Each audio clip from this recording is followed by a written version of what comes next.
Hey guys, I'm Miss Alexis, and this book is called I'm Not Very Afraid of the Dark, and it's an Osborne book by Anna Milbourne and illustrated by Daniel Riley. So this book kind of goes along with talking about feelings and that kind of thing, and this one is touching on this feeling scared.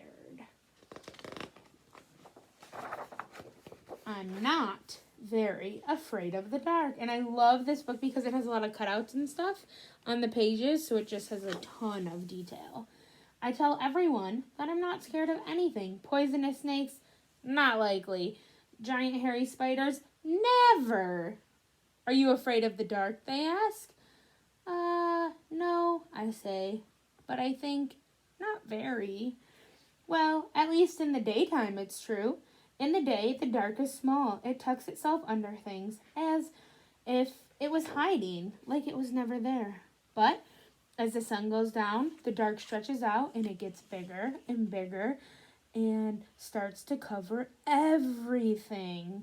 And the feeling inside me gets bigger too, like a hole I could fall into. Nobody knows about it but me. When I'm inside my house with the light on, everything bright and cozy, mostly, but there are corners where the dark lurks, and shadows on the stairs. The feelings vanish as I'm getting ready for bed. It's swallowed up by the bedtime bustle. It's all busy, pajamas on, brush your teeth, tuck in Ted. There comes the story, all snuggle and warm, but all too soon. It's good night, sleep tight, and click! Off goes the light.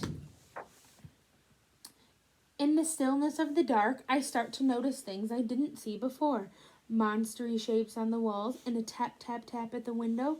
Something creeping across the floor. Quick, switch on the light! There was nothing scary there at all. Just shadows of my toys. Old Cuddly Croc and Ollie Octopus. Some branches waving in the wind. A tangle of clothes on the floor. What was there to be afraid of?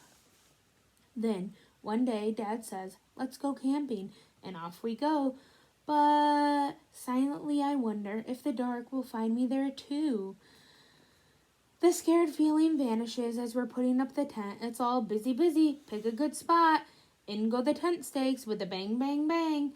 We unroll our sleeping bags, all cozy in the lamplight, and before I've thought of it, the dark's already come.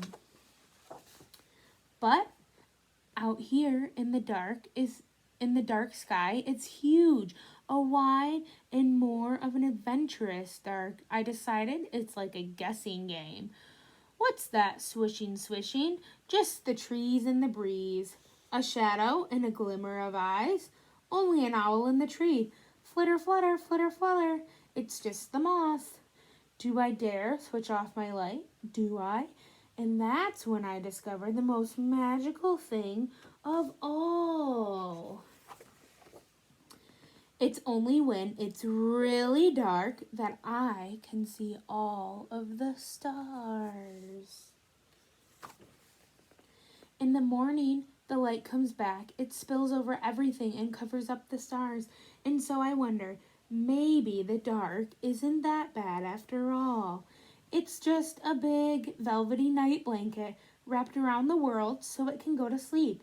And if the dark never came, you'd never ever see the stars.